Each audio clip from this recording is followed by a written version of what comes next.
I was called by Richard Barr, one of the lawyers, and asked if I would attend a meeting on Newcastle Station with a doctor calling himself, a man calling himself George.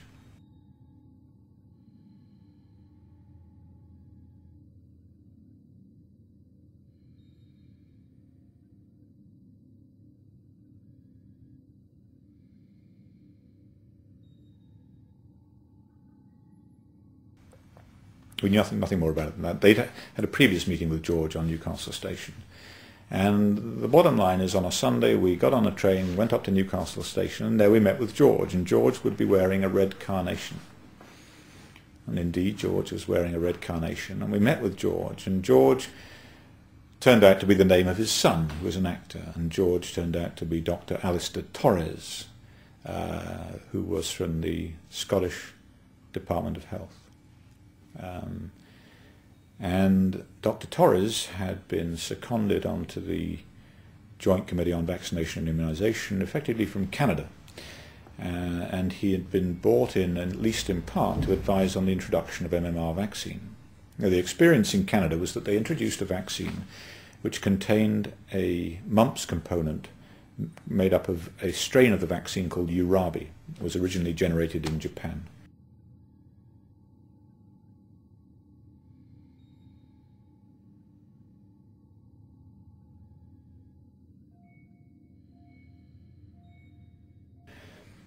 And they had run into problems with this vaccine. It produced meningitis in children. The mumps virus was identified in the spinal fluid around the brain of the children, and the vaccine was pulled.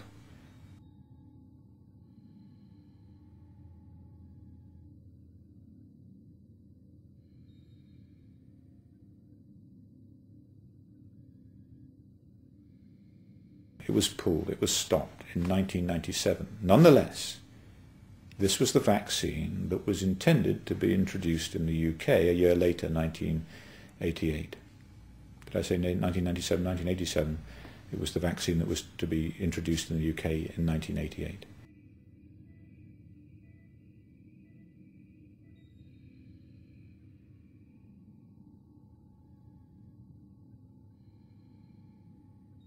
Now, Torres advised the JCVI not to introduce this vaccine because it was not safe. He was overruled.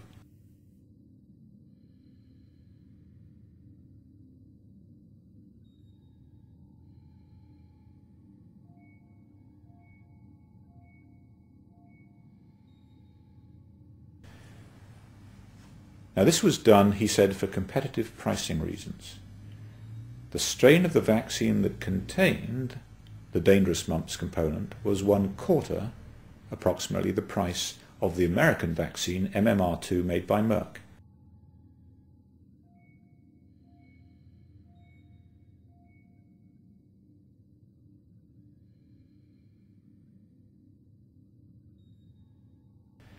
So what we had was a cheaper vaccine that was known to be dangerous.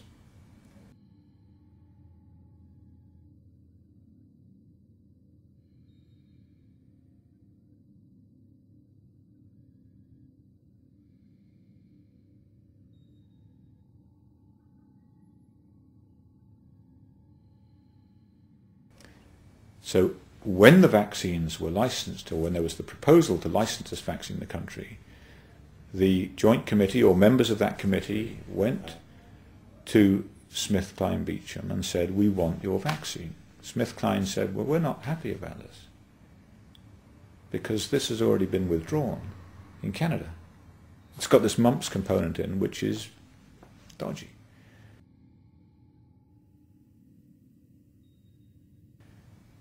They said, if we're going to do it, then we want an indemnity. We want indemnity from prosecution for damage to children on the basis of the receipt of this vaccine.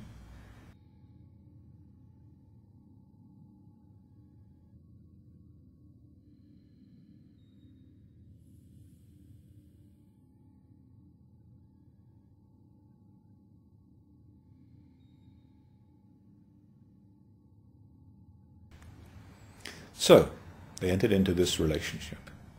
the vaccine was produced, the vaccine was licensed, the vaccine was given, and cases of meningitis started to appear.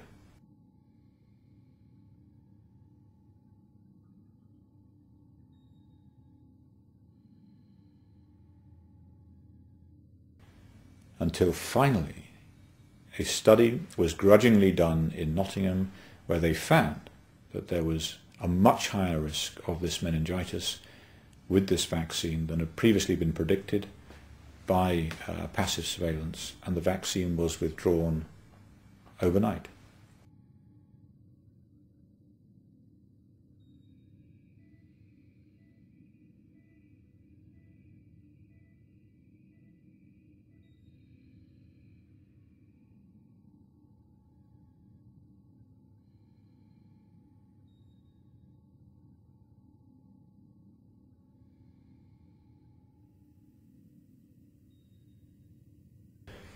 And so we come full circle now, because it turns out that the Dean was right.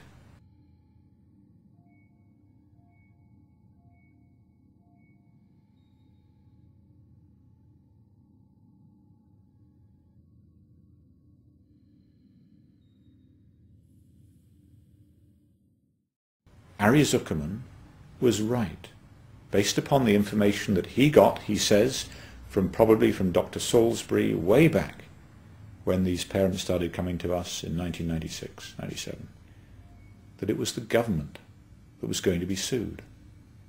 I thought it was going to be the drug companies, but it wasn't.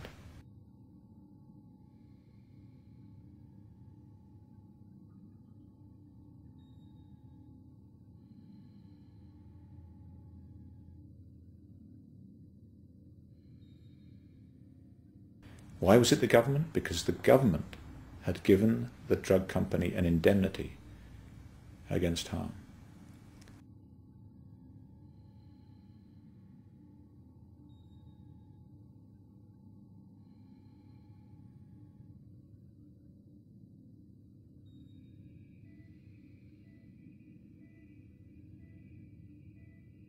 And so this is why we're here. This is what this is all about.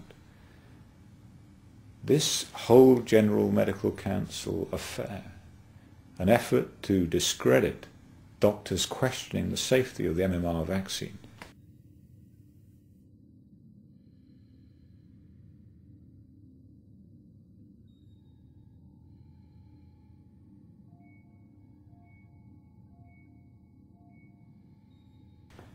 has come about because of an indemnity given to the drug companies all those years ago for the introduction of an unsafe vaccine by perhaps just a few members of the Department of Health, or recommended by the Department of Health.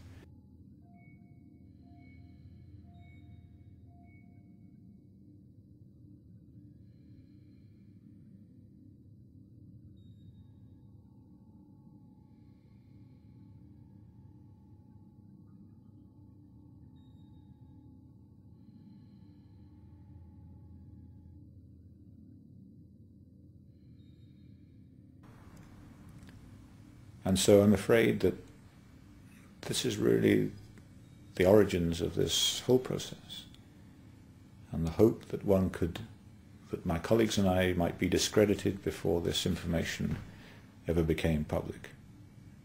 And in an effort to protect that original decision, that original flawed decision, and the consequences that have flowed from it, then we find ourselves in this position now.